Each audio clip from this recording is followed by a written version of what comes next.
بسم اللہ الرحمن الرحیم۔ صلح حدیبیہ اور ابو جندل اور ابو بصیر رضی اللہ تعالیٰ عنہ کا قصہ۔ سن 6 ہجری میں حضور اقدس صلی اللہ علیہ وسلم عمرے کے ارادے سے مکہ تشریف لے جا رہے تھے۔ کفار مکہ کو اس کی خبر ہوئی اور وہ اس خبر کو اپنی ذلت سمجھے، اس لیے مزاحمت کی اور حدیبیہ میں آپ کو رکنا پڑا۔ جانثار صحابہ ساتھ تھے جو حضور صلی اللہ علیہ وسلم پہ جان قربان کرنا فخر سمجھتے تھے، لڑنے کو تیار ہو گئے، مگر حضور صلی اللہ علیہ وسلم نے مکے والوں کی خاطر سے لڑنے کا ارادہ نہیں فرمایا اور صلح کی کوشش کی۔ باوجود صحابہ کی لڑائی پر مستعدی اور بہادری کے حضور اکرم صلی اللہ علیہ وسلم نے کفار کی اس قدر رعایت فرمائی کہ ان کی ہر شرط کو قبول فرما لیا۔ صحابہ تعالیٰ کو اس طرح دب کے صلح کرنا بہت ہی ناگوار تھا، مگر حضور صلی اللہ علیہ وسلم کے ارشاد کے سامنے کیا ہو سکتا تھا کہ جانثار تھے اور فرمانبردار، اس لیے حضرت عمر تعالیٰ جیسے بہادروں کو بھی دبنا پڑا۔ صلح میں جو شرطیں طے ہوئیں ان شرطوں میں سے ایک شرط یہ تھی کہ کافروں میں سے جو شخص اسلام لائے اور ہجرت کرے، مسلمان اس کو مکہ واپس کر دیں، اور مسلمانوں میں سے خدا نخواستہ اگر کوئی شخص مرتد ہو کے چلا آئے تو وہ واپس نہ کیا جائے۔ یہ صلح نامہ ابھی تک پورا لکھا بھی نہیں گیا تھا کہ حضرت ابو جندل رضی اللہ تعالیٰ ایک صحابی تھے جو اسلام لانے کی وجہ سے طرح طرح کی تکلیفیں برداشت کر رہے تھے اور زنجیروں میں بندھے ہوئے تھے۔ اسی حالت میں گرتے پڑتے مسلمانوں کے لشکر میں اس امید پر پہنچے کہ ان لوگوں کی حمایت میں جا کر اس مصیبت سے چھٹکارا پاؤں گا۔ ان کے باپ سہیل نے جو اس صلح نامے میں کفار کی طرف سے وکیل تھے اور اس وقت مسلمان نہیں ہوئے تھے، فتح مکہ میں مسلمان ہوئے، انہوں نے صاحبزادے کے تماچے مارے اور واپس لے جانے پہ اصرار کیا۔ حضور صلی اللہ علیہ وسلم نے ارشاد فرمایا کہ ابھی صلح نامہ مرتب بھی نہیں ہوا، اس لیے ابھی پابندی کس بات کی، مگر انہوں نے اصرار کیا۔ پھر حضور صلی اللہ علیہ وسلم نے ارشاد فرمایا کہ ایک آدمی مجھے مانگا ہی دے دو، مگر وہ لوگ ضد پر تھے، نہ مانا۔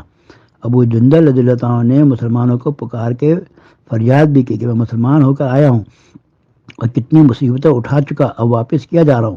اس وقت مسلمانوں کے دلوں پر جو گزر رہی ہوگی اللہ ہی کو معلوم ہے، مگر حضور صلی اللہ علیہ وسلم کے ارشاد سے واپس ہوئے۔ حضور صلی اللہ علیہ وسلم نے تسلی فرمائی اور صبر کرنے کا حکم دیا اور فرمایا کہ ان قریب حق تعالیٰ شانہ تمہارے لیے راستہ نکالیں گے۔ صلح نامے کے مکمل ہو جانے کے بعد ایک دوسرے صحابی ابو بصیر رضی اللہ تعالیٰ عنہ بھی مسلمان ہو کے مدینہ منورہ پہنچے۔ کفار نے ان کو واپس بلانے کے لیے 2 آدمی بھیجے۔ حضور صلی اللہ علیہ وسلم نے حزب وعدہ واپس فرما دیا۔ ابو بصیر تعالیٰ نے عرض بھی کیا کہ یا رسول اللہ، میں مسلمان ہو کر آیا، آپ مجھے کفار کے پنجے میں پھر بھیجتے ہیں؟ آپ صلی اللہ علیہ وسلم نے ان سے بھی صبر کرنے کو ارشاد فرمایا اور فرمایا کہ انشاءاللہ ان قریب تمہارے واسطے راستہ کھلے گا۔ یہ صحابی ان دونوں کافروں کے ساتھ واپس ہوئے اور راستے میں ان میں سے ایک سے کہنے لگے کہ یار تیری یہ تلوار تو بڑی نفیس معلوم ہوتی ہے، شیخی بات آدمی ذرا سی بات میں پھول ہی جاتا ہے۔ وہ نیام سے نکال کے کہنے لگا ہاں میں نے بہت سے لوگوں پہ اس کا تجربہ کیا۔ یہ کہہ کے تلوار ان کے حوالے کر دی، انہوں نے اسی پر اس کا تجربہ کیا۔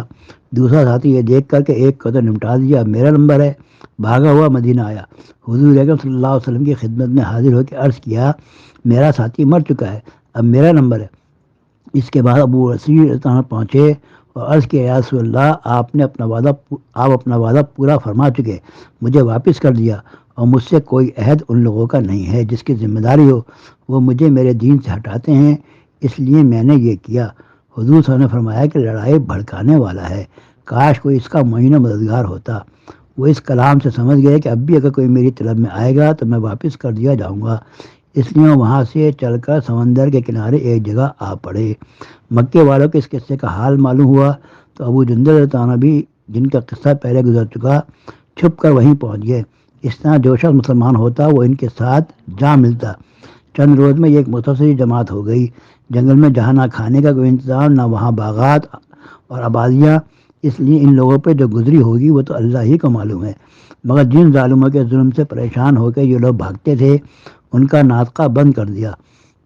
جو قافلہ ادھر کو جاتا اس سے مقابلہ کرتے اور لڑتے، حتیٰ کہ کفار مکہ نے پریشان ہو کر حضور صلی اللہ علیہ وسلم کی خدمت میں عاجزی اور منت کر کے اللہ کا عشیداری کا واسطہ دے کر آدمی بھیجا کہ اس بے سری جماعت کو آپ اپنے پاس بلا لیں کہ یہ معاہدے میں تو داخل ہو جائیں اور ہمارے لیے آنے جانے کا راستہ کھلے۔ لکھا ہے کہ حضور صلی اللہ علیہ وسلم کا اجازت نامہ جب ان حضرات کے پاس پہنچا ہے تو ابو بصیر تانا مرض الموت میں گرفتار تھے۔ حضور صلی اللہ علیہ وسلم کا نامہ ہاتھ والا نامہ ہاتھ میں تھا کہ اسی حالت میں انتقال فرمایا رضی اللہ عنہ ورضا۔ فائدہ آدمی اگر اپنے دین پر پکا ہو، بشرطے کہ دین بھی سچا ہو، تو بڑی سے بڑی طاقت اس کو نہیں ہٹا سکتی، اور مسلمان کی مدد کا تو اللہ کا وعدہ ہے بشرطے کہ وہ مسلمان ہو۔ اللہ ہمیں اس پہ عمل کی توفیق نصیب فرمائے اور ہمیں بھی دین کی خاطر قربانیاں دینے والا بنائے۔